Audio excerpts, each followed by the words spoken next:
Hello, പുതിയൊരു വീഡിയോയിലേക്ക് എല്ലാവർക്കും സ്വാഗതം. ഞങ്ങൾ ഇന്ന് കണ്ണൂരിനെ സ്കൂളിൽ വിട്ടിട്ട് തിരിച്ചു വരുന്ന വഴിക്ക് മീൻ മേടിച്ചുകൊണ്ട് വന്ന് ഫ്രൈ ചെയ്യാനായിട്ടുള്ള മീനാണ് മേടിച്ചത്. എന്താ ഇതിൻ്റെ പേരെനിക്കറിഞ്ഞൂടാ. എന്തായാലും ഫ്രൈ ചെയ്യാൻ നല്ലതെന്നും പറഞ്ഞ് മേടിച്ചുകൊണ്ട് വന്നതാണ്. ഞാൻ പിന്നെ വെളിയിലിരുന്ന് മീനെല്ലാം വെട്ടി അതിൻ്റെ തൊലിയെല്ലാം കളഞ്ഞ് മാറ്റി എടുത്തുകൊണ്ട് വന്ന് പിന്നെ അകത്ത് വന്നിരുന്നാണ് അത് ഫ്രൈ ചെയ്യാനായിട്ടുള്ളതെല്ലാം വരിഞ്ഞത്. അപ്പോൾ അങ്ങനെ അകത്തിരുന്ന് മീനെല്ലാം നല്ലപോലെ ക്ലീൻ ചെയ്തിട്ട് വെളിയിലാണ് വെള്ളം കൊണ്ടെല്ലാം കളഞ്ഞത്. അത് കഴിഞ്ഞ് പിന്നെ എല്ലാം വെട്ടി ക്ലീൻ ചെയ്തതിന് ശേഷം പിച്ചാത്തിയും എല്ലാം കഴുകി പാത്രം എല്ലാം കഴുകി മാറ്റി വെച്ചു. അത് കഴിഞ്ഞ് അത് ഫ്രൈ ചെയ്യാനായിട്ടുള്ള മസാലയെല്ലാം റെഡിയാക്കുവാണ്. മുളക് പൊടിയും മഞ്ഞൾപ്പൊടിയും കുരുമുളക് പൊടിയും ഉപ്പും എല്ലാം കൂടെ ചേർത്ത് നന്നായിട്ട് മിക്സ് ചെയ്തു. എന്നിട്ട് കുറച്ച് വെള്ളം കൂടെ ചേർത്തിട്ടാണ് അത് മസാല ഒന്ന് മിക്സ് ചെയ്തതിന് ശേഷം മീനെല്ലാം ഓരോന്ന് പറക്കി നോക്കി പുരട്ടി വെച്ചു.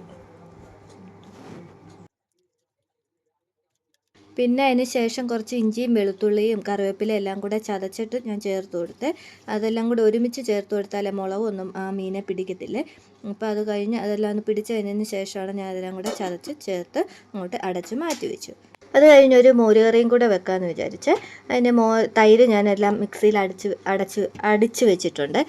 അപ്പം അത് കഴിഞ്ഞ് എണ്ണ ഒഴിച്ചിട്ട് കടുക് വറുത്ത് മോരുകറിയും കൂടെ റെഡിയാക്കാം.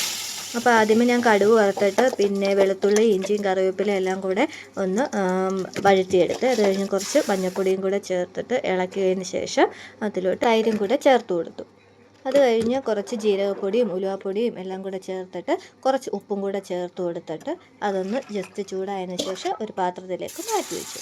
മീനിൻ്റെ മസാലയെല്ലാം പിടിച്ചിട്ടുണ്ട്. അപ്പോൾ ഇനി മീൻ ഫ്രൈയും കൂടെ ചെയ്യാം. അതിന് മുന്നേ ഞാനൊരു പച്ചക്കായ ഇരിപ്പുണ്ടായിരുന്നേ, അതിൻ്റെ തോരനും കൂടെ വെച്ചിട്ടുണ്ട്. അത് അപ്പുറത്തെ അടുപ്പയിലിരിപ്പുണ്ട്. അപ്പോൾ മീൻ ഫ്രൈ ചെയ്യാൻ ഉള്ളതും കൂടെ എല്ലാം അടുപ്പയിലോട്ട് വെച്ചിട്ടുണ്ട്. ഇനി അടുക്കളയെല്ലാം ഒന്ന് വൃത്തിയാക്കി എടുക്കാം.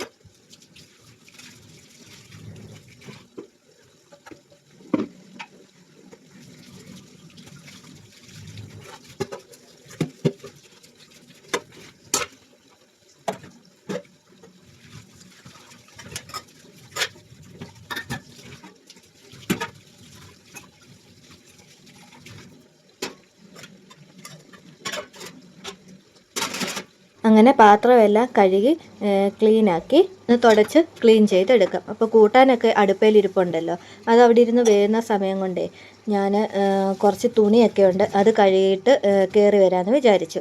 അപ്പോൾ അതും കൂടെ കഴുകാനായിട്ട് ഇറങ്ങുന്നുണ്ട്. എനിക്ക് അധികം തുണിയൊന്നും കാണത്തില്ലേ കഴുകാൻ, തലേദിവസത്തെയൊക്കെ കാണത്തുള്ളൂ. ഒരുമിച്ചിട്ട് കഴുകാനാണെങ്കിൽ ഭയങ്കര ബുദ്ധിമുട്ടാണ്. ഞാനപ്പം തലേദിവസത്തെ തുണിയെല്ലാം കഴുകി അങ്ങ് ഇടുവേ. അപ്പം നമുക്ക് വലിയ പാട് വരത്തില്ല. അങ്ങനെ തുണിയെല്ലാം കഴുകി എല്ലാം വിരിച്ചിടുവാണ്. അതിലേക്ക് ഞാൻ കൂട്ടാനെല്ലാം പോയി റെഡിയാക്കുന്നുണ്ട്. അതെല്ലാം ഇളക്കിയിട്ടിട്ട് അങ്ങനെ കൂട്ടാനെല്ലാം വെന്ത് റെഡി ആയിട്ടുണ്ട്. പിന്നെ ഞാൻ കയറി വന്നിട്ട് കുറച്ച് ചോറൊക്കെ കഴിച്ച് മോരുകറിയും തോരനും മീൻ വറുത്തതും എല്ലാം കൂടെ കൂട്ടി ചോറും കഴിച്ചു. അപ്പോൾ ഇന്നത്തെ വീഡിയോ ഇത്രയേ ഉള്ളൂ. വീഡിയോ ഇഷ്ടപ്പെട്ട ഒന്ന് സബ്സ്ക്രൈബ് ചെയ്തേക്കണം. അപ്പോൾ അടുത്ത വീഡിയോ കാണാം. Tata bye bye, see U.